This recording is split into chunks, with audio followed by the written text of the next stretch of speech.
सूक्ष्म शरीर और आत्मा में क्या अंतर होता है? मृत्यु के समय क्या सूक्ष्म शरीर और आत्मा भी मर जाते हैं या स्थूल शरीर की ही मृत्यु होती है? कृपया मार्गदर्शन करें। प्रिय साधक मित्रों, नमस्कार। मैं सत्यानंद और मेरे आत्मबोध चैनल में आपका स्वागत है। आज हम जानेंगे कि सूक्ष्म शरीर और आत्मा में क्या अंतर है और मृत्यु के वक्त कौन कौन से शरीर गिर जाते हैं, कौन कौन से शरीर की मृत्यु होती है, क्या आत्मा की भी मृत्यु होती है? तो अगर आप भी जिज्ञासु हैं, जानना चाहते हैं, तो आप इस वीडियो को अंत तक जरूर देखना, क्योंकि आधी अधूरी जानकारी से आपको कोई ज्ञान नहीं होने वाला है। अगर आप सच्चे जिज्ञासु हैं, 10 मिनट के लिए समय देना होगा, जिससे आपको पूरी जानकारी मिल सके। आपको बार बार वीडियो ना देख, अगर आप एक बार किसी बात को समझ लेते हैं, जान जाते हैं और अपने अप्रोक्ष अनुभव में लाते हैं, तो वह आपका ज्ञान बन जाता है। फिर आपको उस अनुभव को किसी और से पूछने की आवश्यकता नहीं होती है। प्रिय साधक मित्रों, वीडियो प्रारंभ करते हैं और जानते हैं आत्मा और सूक्ष्म शरीर में क्या अंतर है। मित्रों, परमात्मा और आत्मा एक ही है, दो नहीं है। देखिए, जैसे बल्ब अनेक हो सकते हैं पर उनमें विद्युत एक ही है, वो एक ही विद्युत सभी बल्बों को प्रकाशित करती है। जैसे मिट्टी के अनेक प्रकार के बर्तन बनाए जा सकते हैं, परंतु उन सब बर्तनों का आधार, उनका तत्व एक ही है, मिट्टी।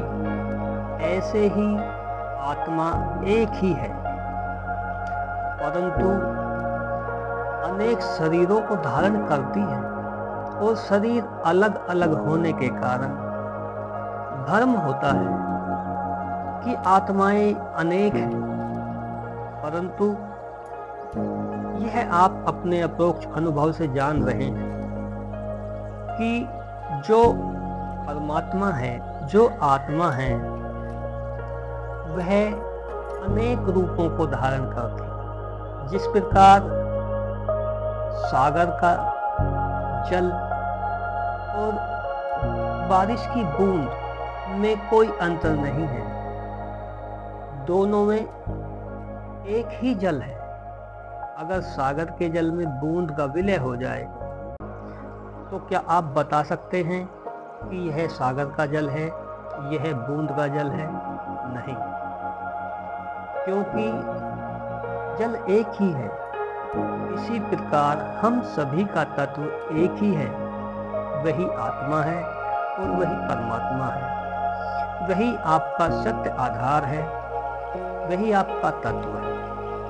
देखिए, शरीर 3 प्रकार के हैं: स्थूल शरीर, सूक्ष्म शरीर और कारण शरीर। एक शरीर जब गिरता है, जब एक शरीर की मृत्यु होती है, तो स्थूल शरीर गिर जाता है, और सूक्ष्म शरीर नहीं गिरता। सूक्ष्म शरीर नहीं मरता है। आत्मा 3 शरीरों के भीतर वास करती है, तो एक शरीर तो गिर जाता है, लेकिन सूक्ष्म शरीर और कारण शरीर शेष रह जाता है।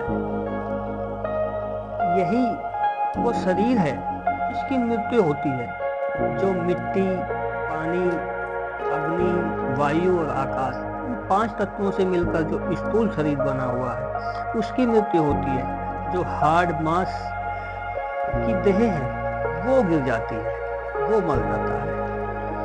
फिर आत्मा सूक्ष्म विचारों का, सूक्ष्म संवेदनाओं का, सूक्ष्म वाइब्रेशन का जो शरीर रहता है, जो सूक्ष्म शरीर है, जो कारण शरीर के साथ जुड़ा हुआ होता है, वह लेकर आत्मा फिर आगे की यात्रा पर निकल जाता है।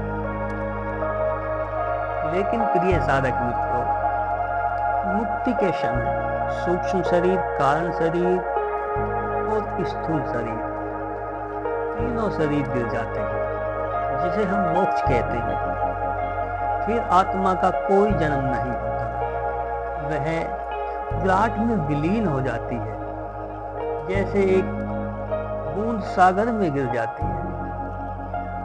ऐसे ही आत्मा हमारा तत्व है और हमारे तत्व अर्थात आत्मा के संबंध में आकर उससे जब आत्मा शरीर से संबंध स्थापित करती है तो तीन तरह के शरीर सक्रिय हो जाते हैं: सूक्ष्म शरीर, कारण शरीर और स्थूल शरीर। इन शरीरों से तादात्म्य के कारण ही आत्मा को विस्मृति हो जाती है और वह स्वयं को एक जीव के रूप में देखने लगती है, जिससे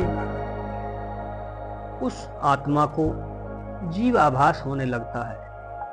उसके अंदर एक अज्ञान की परत चढ़ जाती है। वह जैसे भी शरीर को धारण करती है उसे विस्मृति हो जाती है और वह उस रूप और शरीर को ही मैं मानने लगती है, जिसके कारण उसका यह जन्म मरण का चक्र चलता रहता है। परंतु जब आत्मा क्रमश अनुसार योनियां बदलते बदलते मनुष्य योनि में आती है तो उसे अपनी मुक्ति का रास्ता मिलता है, मोक्ष का अवसर मिलता है। और इस मनुष्य योनि में ही आत्मा स्वयं के बोध को प्राप्त हो सकती है, स्वयं को जान सकती है और इन शरीरों से मुक्त हो सकती है। जब किसी व्यक्ति के अंदर स्वयं को जानने की चाह होती है तो वह आध्यात्मिक मार्ग पर निकल जाता है और आध्यात्मिक मार्ग पर उसे कोई गुरु, कोई मार्गदर्शक मिलता है, पूजा पाठ में सक्रिय हो जाता है, साधना में सक्रिय हो जाता है, जिससे उसकी मुक्ति का द्वार खुलने लगता है। वह स्वयं के अध्ययन को, आत्मविश्लेषण को करने के लिए तत्पर रहता है, जिससे उसे एक दिन मुक्ति का मार्ग मिल जाता है और वह स्वयं को जानकर इन सभी शरीरों को स्वयं से भिन्न पाकर इनका परित्याग कर आत्मा अपने विराट में विलीन हो जाती है। यही है आत्मा और सूक्ष्म शरीर का भेद, यही है आत्मा और सूक्ष्म शरीर का रहस्य। आत्मा अमर है, अविनाशी है, वह कभी नहीं मरता और वही मैं हूँ, वही मेरा तत्व है और वही आत्मा है, वही परमात्मा है, वही ब्रह्म है और वही मैं हूँ। जब कोई व्यक्ति ज्ञान को उपलब्ध होता है तो वही कह सकता है कि अहम ब्रह्म अस्मि, मैं ही ब्रह्म हूँ। अन्यथा